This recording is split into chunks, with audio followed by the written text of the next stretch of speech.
Olá, pessoal, tudo bem? A gente está aqui hoje com uma convidada muito especial, a deputada federal Érica Hilton, que concedeu aqui uns minutinhos da agenda dela para a gente. Muito obrigada pela gentileza, deputada.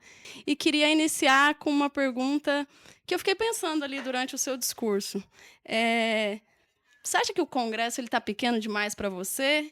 Você quer alçar novos voos? Como que você vê essas perspectivas para 2026? Não, não acho que o Congresso. Acho que o Congresso é difícil. Não acho que ele é pequeno. Acho que a gente tem muito trabalho que a gente pode fazer ainda no Congresso Nacional e a minha presença ali ela é muito importante porque ela significa continuar pressionando uma força, uma agenda, um debate numa arena muito conservadora, retrógrada, muitas vezes violenta com determinados tipos de debates. Então, eu acho que o Congresso ele ainda é um lugar que me conforta de alguma maneira, né? Eu vim para o Congresso porque eu achava que a Câmara de Vereadores estava ficando pequena para mim e para os temas que eu queria tratar e para os temas que eu queria abordar. 2026 já tá aí, né? A gente tem pensado muito o que vai ser. Tem uma discussão, apareceu hoje uma pesquisa em São Paulo mostrando eu em terceiro lugar na intenção de votos para o governo, de uma história que começou internamente no partido e ganhou proporção. Então a gente precisa aprofundar um pouco os debates sobre quais serão o futuro. Mas eu acho que eu ainda permaneço ali no Congresso Nacional, levando discussões, provocando temas que são relevantes, importantes e modificando coisas que são necessárias. A gente está com o debate da pauta 6 por 1, por exemplo, que tem ganhado bastante tração na sociedade. O presidente Lula já se pronunciou, o presidente da CCJ já se pronunciou, o próprio presidente Hugo Mota já se pronunciou. Então, eu acho que tem bastante trabalho para ser feito, mas assim, o jogo da política ele é rápido, né? Daqui para amanhã as coisas mudam e pode virar uma outra coisa. Entendi. E pensando para além de cargos políticos, bastidores da política aí, eu queria saber mais sobre o que te move como pessoa mesmo. Eu vejo você sempre falando sobre a capacidade de sonhar, que foi devolvida à população LGBT, por exemplo. O que te move de fato para acordar todos os dias, lidar com todas as dificuldades? O que te move? É muitas coisas eu acho que me move, mas eu acho que uma das coisas que mais me move é a esperança, assim, o esperançar de Paulo Freire, sabe? Aquela coisa de que você precisa construir as coisas para elas se tornarem melhores, que você precisa promover as mudanças no mundo que você acredita. Eu acho que isso é uma coisa que me move muito. Apesar de estar ainda dialogando um pouco com o universo da política, eu acho que são os elementos que me dão condições de levantar e falar, não. Eu preciso construir um mundo melhor. Eu preciso dar a minha contribuição para as mudanças que eu acredito que o mundo precisa passar. Eu preciso suportar, como já suportei toda a minha vida, pelos obstáculos, pelo cansaço, pelas dificuldades, para que amanhã, talvez não eu, mas outras gerações possam desfrutar de uma sociedade mais justa, mais fraterna, mais equânime, com menos índices de violência, com menos, enfim, com menos tanta coisa que a gente tem combatido nos últimos tempos. Então eu acho que esse esperançar, essa crença na manhã, essa necessidade de mudança, essa urgência por transformações são coisas que me movem. E a escala 6 por 1? Você imaginava essa repercussão toda quando você sentou para escrever o projeto?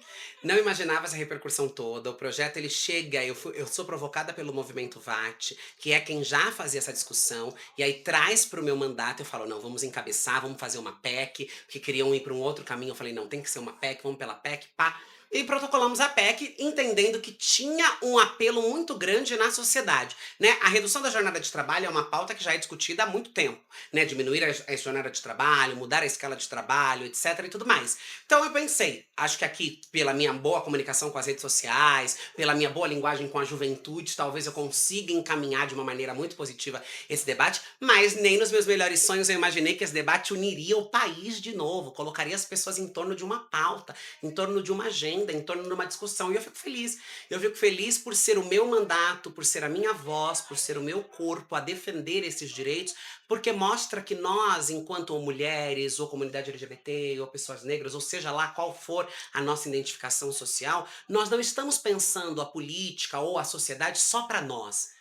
Então eu quero uma sociedade olhando só para. Não, a gente está pensando o global, pensando todo mundo. E reduzir a diminuição da jornada de trabalho, mudar a escala de trabalho, ela tem um impacto direto na vida de uma parcela gigantesca de população, de homens a mulheres, de branco a negros, de LGBTs a heterossexual. Muita gente trabalha em escala 6 por 1 e muita gente faz a escala 44 horas. Então, assim, é um tema que demonstra que nós temos capacidade de dialogar com os interesses do conjunto da sociedade sociedade, de pensar uma sociedade melhor para todo mundo, de trazer para o discurso, por debate público, temas que são urgentes e relevantes para todo mundo. Então eu tenho muita alegria, fico muito feliz e espero que a gente possa avançar com esse tema ainda esse ano, levar essa discussão para frente e consolidar no Brasil uma jornada de trabalho mais digna para todo mundo. Para finalizar, como que é para você ser a voz da juventude? Porque você representa e fala com uma população que às vezes não lê muito, que às vezes não se interessa por política, e você estoura essa bolha e vai lá e fala com os jovens. Qual que é o seu grande diferencial, você acha? Eu acho que o meu grande diferencial, primeiro, é uma alegria, uma honra poder dialogar com um grupo que se representa o futuro. A juventude é o futuro, a juventude é a continuidade e neles estão a responsabilidade de transformação das coisas que já estão aqui. São os novos saberes, são as novas formas de fazer, são o novo que faz com que a gente possa reformular valores, ideias e tudo mais. Então, para mim, é uma alegria. Agora, eu acho que o meu diferencial é entender que a política não pode ser feita da maneira como ela sempre foi feita. Que nós não podemos pensar a política do mesmo jeito como sempre aconteceu. Que a política precisa ser renovada. E aí eu misturo moda, eu misturo diva pop, eu misturo dança, eu misturo desfile, eu misturo carnaval. Eu faço com que elementos que estão presentes no cotidiano, na vida das pessoas, de maneira tão natural, também passem a estar presente com a minha presença. E a minha presença está falando desses elementos tranquilos, naturais, mas ela traz um debate público, ela traz um debate político, ela traz um debate profundo. Então, de repente, eu capto a atenção do jovem falando, sei lá, de Beyoncé ou de uma capa de revista que eu fiz, mas quando aquele jovem vai ler aquela matéria ou quando aquele jovem vai ouvir o que eu tô falando, em algum lugar, mesmo que eu esteja falando de moda, de carnaval, do que qualquer que seja o tema, eu tô falando de política, eu tô falando de diversidade, eu tô falando de direitos humanos, eu tô falando de dignidade, eu tô chamando a atenção de maneira mais lúdica, mas eu tô despertando nele o interesse para coisas que tenham a ver com a sua vida, que tenham a ver com os seus direitos, que tenham a ver com a sua presença no mundo. E eu acho isso genial, eu acho que isso é um processo que nasce de maneira orgânica, mas que eu fui trabalhando e aprofundando ele ao longo do tempo para que nós continuássemos tendo essas plataformas à nossa disposição para cooptar o interesse não só dos jovens, eu acho que de todo mundo, porque tem muita gente que odeia quando a palavra é política. Ai, não suporto falar de política, mas adora Erika Hilton. Ai, adora aquela deputada, nossa, aquela é maravilhosa, não sei o quê. E aquela deputada, ela é uma política, ela fala sobre política. Se você gosta dela, em algum momento que você se encontrou com ela, seja presencial ou nas redes sociais, ela estava falando sobre política, mas não criou essa ojeriza, não criou esse horror, não criou esse distanciamento. Eu acho que o diferencial é criar essa proximidade, uma proximidade que me custa muito caro, porque eu sou muito criticada, eu sou muito atacada, tentam menosprezar esse meu método de fazer a política, porque fala, não, isso daí não, olha que absurdo, não sei o quê, mas que tem surtido efeitos, né? Tem dado resultados. As pessoas têm estado cada vez mais encantadas pela política, e não pela política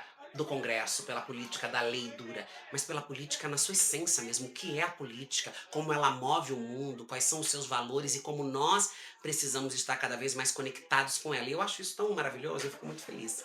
Obrigada, minha querida. Obrigada eu.